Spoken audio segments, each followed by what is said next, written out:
Question. Monsieur le Président, comment faire avancer les résultats de cette conférence de l'appel à l'action de Dakar et quel soutien attendez-vous de vos pairs du continent?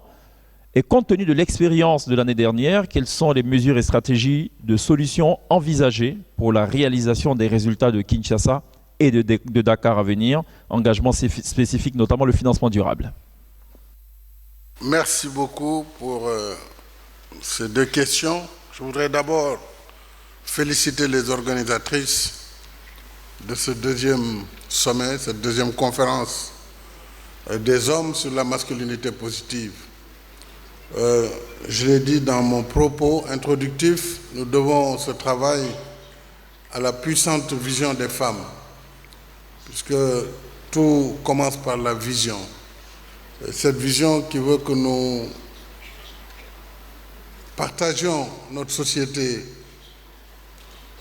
en parité avec les femmes, portées par des femmes de vision, des femmes d'engagement et de responsabilité, nous a amené, nous, leaders et hommes, à prendre conscience que voilà un sujet sur lequel nous n'aurons pas de difficulté à trouver un consensus à l'échelle du continent.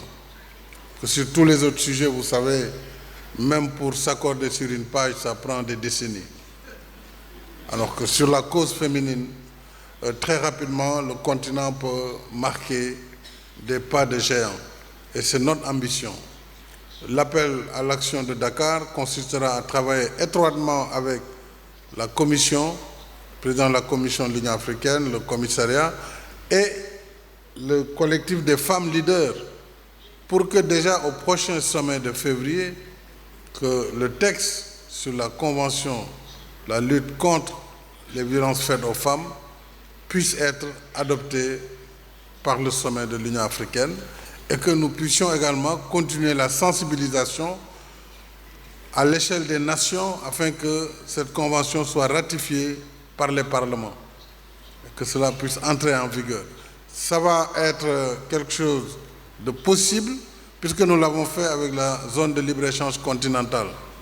Alors ici, il me semble qu'avec l'engagement connu du président de la Commission, notre engagement en tant que champion, nous pourrons atteindre cet objectif. Et nous le devons aux femmes africaines. L'autre aspect, c'est que cette lutte, vous l'avez dit, elle commence dans la cellule familiale. Il y a un travail important d'éducation ou de rééducation au sein de la famille, sur le respect de la femme, sur l'égalité en droit entre l'homme et la femme, les garçons et les filles. Ce qui n'empêche que nos cultures ne sont pas remises en cause. Nos valeurs de civilisation ne sont pas remises en cause. Puisque dans notre tradition, nous l'avons dit et démontré, les femmes ont eu à jouer des rôles historiques dans plusieurs empires africains, dans plusieurs royaumes africains, dans les sociétés africaines. Donc il faut... Je me rappelle de la Grande Royale dans l'aventure ambiguë de Cheikh Hamidou Kane et de son rôle, de son leadership dans la famille. Lorsque le débat s'est posé s'il fallait ou non envoyer Samba Diallo à l'école des Blancs, à l'école occidentale.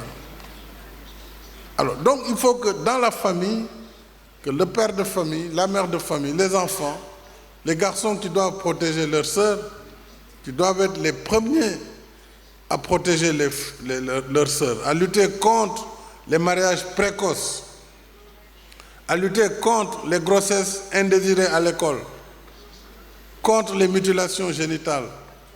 C'est comme ça que progressivement la société va définir le cadre législatif et réglementaire pour la protection des femmes et des filles. Que les États également investissent des ressources importantes pour l'autonomisation des femmes. Puisqu'une femme qui est autonome, en réalité, n'est plus une femme dépendante. Donc l'enjeu aussi, c'est que les États doivent mettre les ressources qu'il faut dans des programmes d'éducation, d'alphabétisation, mais surtout d'autonomisation. Ensuite, il faut des politiques qui libèrent la femme du fardeau du travail pénible que nous connaissons, la corvée de l'eau, la corvée, tous ces travaux domestiques qui relèvent d'un autre âge doivent être bannis. Et ça, c'est aux États, au gouvernement de définir des programmes qui vont effectivement donner accès aux services sociaux de base, à la santé, à l'éducation, accès à l'eau potable, accès à l'électricité. En ce moment, les femmes vont s'orienter et mettre leur énergie sur leur corps, sur leurs enfants, sur leur famille et sur leur économie.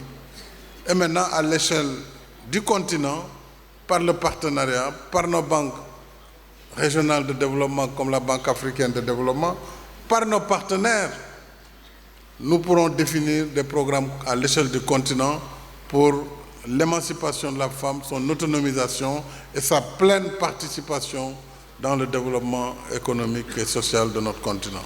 Mais il faut y croire, et je fais partie de ceux-là qui y croient, qui sont naturellement positifs et optimistes.